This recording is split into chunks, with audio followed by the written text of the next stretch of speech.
ನಮಸ್ಕಾರ ಸ್ನೇಹಿತರೆ. ಪ್ರತಿದಿನ ನಾವು ವಿದ್ಯುತ್ ತಂತಿಯ ಮೇಲೆ ಕುಳಿತಿರುವ ಹಕ್ಕಿಗಳನ್ನು ನೋಡುತ್ತೇವೆ. ಆದರೆ ಅದೇ ತಂತಿಯನ್ನು ಒಬ್ಬ ಮನುಷ್ಯ ಮುಟ್ಟಿದರೆ ದೊಡ್ಡ ಶಾಕ್ ಹೊಡೆಯಬಹುದು. ಹಾಗಾದರೆ ಹಕ್ಕಿಗಳಿಗೆ ಯಾಕೆ ಶಾಕ್ ಹೊಡೆಯುವುದಿಲ್ವಾ? ಹಕ್ಕಿಗಳು ದೇಹದಲ್ಲಿ ವಿದ್ಯುತ್ ಹೋಗುವುದಿಲ್ಲವಾ? ಇಲ್ಲ, ಇದು ವಿದ್ಯುತ್ ಹೋಗಬಹುದು. ಆದರೆ ಶಾಕ್ ಬರಲು ಇನ್ನೊಂದು ಮುಖ್ಯ ವಿಶೇಷ ಬೇಕು. ಒಂದು ಟ್ಯಾಂಕ್ ನೀರಿನಿಂದ ತುಂಬಿದೆ.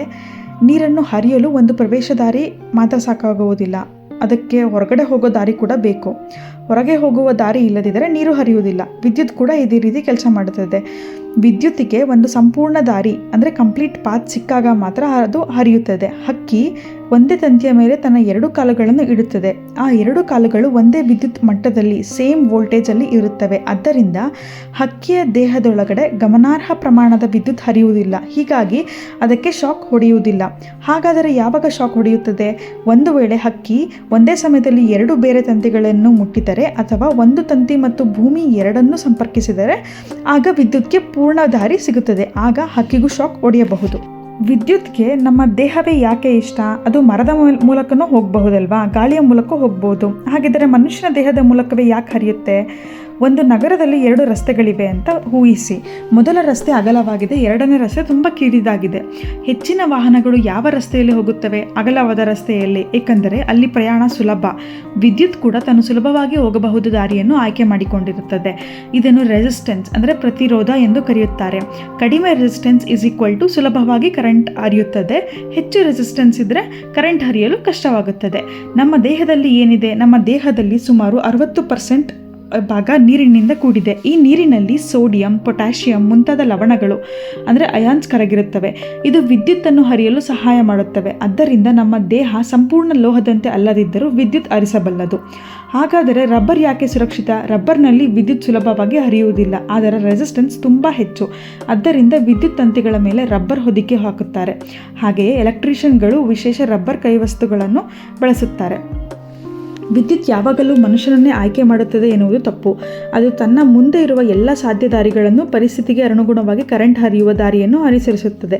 ಅದರಲ್ಲಿ ಕೆಲವೊಮ್ಮೆ ಒಣ ಚರ್ಮ ಇದ್ದರೆ ಕಡಿಮೆ ಕರೆಂಟ್ ಹರಿಯಬಹುದು, ಆದರೆ ಒದ್ದೆಯಾದ ಚರ್ಮ ಇದ್ದರೆ ಹೆಚ್ಚು ಕರೆಂಟ್ ಹರಿಯುವ ಸಾಧ್ಯತೆ ಇರುತ್ತದೆ. ಹಾಗಾದರೆ ತಂತಿಯ ಮೇಲೆ ಬೀಳುವ ಪ್ರತಿಯೊಂದು ಮಳೆ ಹನಿಗೂ ಶಾಕ್ ಹೊಡೆಯಬೇಕಲ್ವಾ? ಅಥವಾ ರಸ್ತೆಯಲ್ಲಿ ನಡೆಯುವ ಎಲ್ಲರಿಗೂ ಶಾಕ್ ಹೊಡೆಯಬೇಕಲ್ವಾ? ಆದರೆ ಆ ಥರ ಆಗೋದಿಲ್ಲ. ಯಾಕೆ? ನಾವು ಸಾಮಾನ್ಯವಾಗಿ ಹೇಳುತ್ತೇವೆ ನೀರು ವಿದ್ಯುತ್ತನ್ನು ಹರಿಸುತ್ತದೆ. ಆದರೆ ಶುದ್ಧ ಅಂದರೆ ಪ್ಯೂರ್ ನೀರು ವಿದ್ಯುತ್ತನ್ನು ತುಂಬ ಕಡಿಮೆ ಮಾತ್ರ ಹರಿಸುತ್ತದೆ. ನದಿಯ ನೀರು, ಮಳೆಯ ನೀರು, ಸಮುದ್ರದ ನೀರು ಇವುಗಳಲ್ಲಿ ಉಪ್ಪು ಮತ್ತು ಖನಿಜಗಳು ಇರುವುದರಿಂದ ಅವು ಹೆಚ್ಚು ವಿದ್ಯುತ್ತನ್ನು ಹರಿಸುತ್ತವೆ. ಹಾಗಾದರೆ ಮಳೆ ತಂತಿಗೆ ಬಿದ್ದಾಗ ಒಂದು ಮಳೆ ಹನಿ ತಂತಿಗೆ ಬಿತ್ತು ಎಂದು ಊಹಿಸಿ.